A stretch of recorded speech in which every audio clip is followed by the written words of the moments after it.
तो दोस्तों स्वागत है आपका ई विद्यार्थी की वेबसाइट पर। चलिए शुरू करते हैं वायुमंडल और समझते हैं किस प्रकार से वायुमंडल का निर्माण होता है, किस प्रकार से वायुमंडल हमें बचाती है सूर्य की हार्मफुल यानी हानिकारक किरणों से। हमारी पृथ्वी चारों ओर से गैस की एक परत से घिरी हुई है जिसे वायुमंडल कहा जाता है। तो जो हमारी पृथ्वी है उसके चारों तरफ गैस है और ये जो गैस है इसकी एक परत सी, एक लेयर सी है और इसको हम वायुमंडल के नाम से जानते हैं। वायु की यह पतली परत इस ग्रह का महत्वपूर्ण एवं अटूट भाग है। यह हमें ऐसी वायु प्रदान करती है जिससे हम लोग सांस लेते हैं। यह वायुमंडल हम लोगों को सूर्य की कुछ हानिकारक किरणों से भी बचाती है। तो ये जो हमारा वायुमंडल है ना, जो कि गैसों से निर्मित है, ये बड़ा ही अहम भूमिका निभाता है मानव के और प्राणियों के रक्षा के लिए। सबसे पहले तो ये हमें क्या प्रदान कर रहा है, गैसेस प्रदान कर रही है। वो गैसेस प्रदान कर रही है जिसके जरिए हम सांस ले पा रहे हैं और जिंदा रह पा रहे हैं। दूसरी बात, जो सूर्य है उससे आ रही हार्मफुल रेडिएशंस है, हार्मफुल किरणें हैं, उनसे भी हमें ये बचाता है। और इसको करने के लिए, ये काम करने के लिए कौन है, ओजोन लेयर, ओजोन परत जिसको हम कहते हैं हिंदी में, ये हमें सन की हानिकारक किरणों से बचाता है। आगे चलते हैं। Earth's atmosphere is 78% nitrogen, 21% oxygen and 1% other gases। जो अर्थ है हमारा, पृथ्वी है, उसका 78% नाइट्रोजन है, वही 21% इसके वायुमंडल में ऑक्सीजन है और 1% में बाकी की गैसें जो आपकी ऑक्सीजन है, आर्गन है, मीथेन है, ये सब 1% में ही रहती है। वायुमंडल मुख्यतः ऑक्सीजन एवं नाइट्रोजन का बना है, जो कि साफ तथा शुष्क हवा का 99% भाग है। तो जो पूरा का पूरा हमारा वायुमंडल है वो ऑक्सीजन एवं नाइट्रोजन का बना है। नाइट्रोजन पता है 78% तथा ये हमारा जो नाइट्रोजन 78% है और ऑक्सीजन 21% है ना। दोनों को जब हम ऐड ऑन करेंगे तो 99 आता है। तो 99% हमारा ये जो नाइट्रोजन और ऑक्सीजन है वो क्या करता है, पूरे के पूरे एटमॉस्फेयर का निर्माण करता है। सिर्फ 1% में ही बाकी की गैसेस रहती हैं। आयतन के अनुसार नाइट्रोजन 78%, ऑक्सीजन 21% तथा दूसरी गैस से जैसे कार्बन डाइऑक्साइड, आर्गन इत्यादि की मात्रा 1% है। तो आयतन यानी डेंसिटी जो होती, जो आयतन हम पढ़ते हैं उसका 78%, जो पूरा का पूरा हमारा एटमॉस्फेयर है उसका 78% नाइट्रोजन का होता है, 21% ऑक्सीजन का होता है और 1% अदर गैसेस का। ऊंचाई के साथ वायुमंडल के घनत्व में भिन्नता आती है। ये घनत्व समुद्र तल पर सबसे अधिक होता है तथा जैसे जैसे हम ऊपर की ओर जाते हैं यह तेजी के साथ घटता जाता है।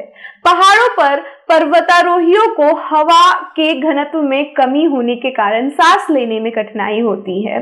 तो जैसे जैसे हम ऊंचे जाएंगे, ऊपर जाते जाएंगे वायुमंडल के अंदर, इसका घनत्व घटता जाएगा, डेंसिटी घटती जाएगी। और सबसे ज्यादा आपको ये घनत्व कहाँ मिलती है, समुद्र तल पे। समुद्र तल पे सबसे ज्यादा, सबसे मैक्सिमम घनत्व होता है। पहाड़ों पर क्या होता है, क्योंकि हम पहाड़ क्या होते हैं, सबसे ऊपर होते हैं, मतलब बहुत ज्यादा ऊपर होते हैं, तो यहाँ पे हमारे ऑक्सीजन का, हमारे एटमॉस्फेयर का जो घनत्व है वो बहुत कम होता है। अब जो पर्वतारोही पर्वतारोहण कर रहे हैं उनको सांस लेने में कठिनाई आती है और इसी वजह से वो अपने साथ साथ ऑक्सीजन सिलेंडर लेके चढ़ते हैं। क्योंकि घनत्व कम है, इसका मतलब वहां पे हवा के जो कण हैं वो कम मात्रा में उपलब्ध होते हैं और उसी कमी को पूरा करने के लिए ये लोग ऑक्सीजन सिलेंडर लेके चढ़ते हैं। ऊपर की ओर जाते हुए तापमान भी घट जाता है। वायुमंडल पृथ्वी पर दबाव डालता है, यह एक स्थान से दूसरे स्थान पर अलग अलग होता है। तो जैसे जैसे आप ऊपर जाओगे तापमान भी घटेगा, साथ ही साथ जो वायुमंडल है वो हम पे एक दबाव डालता है, प्रेशर डालता है और हर स्थान पे प्रेशर जो है वो डिफरेंट होता है। जो ठंडा स्थान होता है वहां पे प्रेशर ज्यादा होगा और जो गर्म स्थान है वहां पे प्रेशर कम होता है। कुछ क्षेत्रों में हमें अधिक दाब महसूस होता है जबकि कुछ क्षेत्रों में कम। वायु उच्च दाब से निम्न दाब की ओर बहती है। गतिशील वायु को पवन कहा जाता है। तो जब दाब जो दाब है वो एक जगह पे कम है और एक जगह पे ज्यादा हो जाता है, तो इसकी वजह से जो पवन है जो उच्च दाब में उपस्थित है वो किस तरफ जाने की कोशिश करती है? निम्न दाब की तरफ, कम दाब की तरफ। और ये जो गति है, जो गतिशीलता आई है पवन के इस वायु के अंदर, इसी को हम पवन के नाम से जानते हैं। तो उच्च दाब से निम्न दाब जाने को, हवा के जाने को क्या बुलाया जाएगा? पवन का नाम दिया जाता है। वायुमंडल 1600 किलोमीटर की ऊंचाई तक फैला है। वायुमंडल को उसके घटकों, तापमान तथा अन्य के आधार पर 5 परतों में बांटा जाता है। इन परतों को पृथ्वी की सतह से शुरू करते हुए शोभ मंडल, समताप मंडल, मध्य मंडल, आयन मंडल तथा बाह्य मंडल कहा जाता है। तो हमारा जो वायुमंडल है वो, पहली बात तो पृथ्वी, ये जो हमारी पृथ्वी मैंने बना दी, ठीक है, पृथ्वी के सतह से 1600 किलोमीटर तक हमारा वायुमंडल मिलता है। 1600 किलोमीटर के बाद ये खत्म हो जाता है और ये अलग अलग परतों में मिलता है, अलग अलग सतहों में हमें मिलेगा। सबसे पहला जो सतह होगा वो होगा शोभ मंडल का। उससे ऊपरी सतह हो जाता है समताप मंडल की। तीसरी जो सतह होगी वो होगी हमारे मध्य मंडल की। चौथी आयन मंडल तथा पांचवी बाहर मंडल की हमारी सतह होती है। और बाहर मंडल के बाद हमारा जो एटमॉस्फेयर है, वायुमंडल है, वो खत्म हो जाता है और यही क्रम रहेगा हमारे एटमॉस्फेयर के, हमारे वायुमंडल के सतहों का।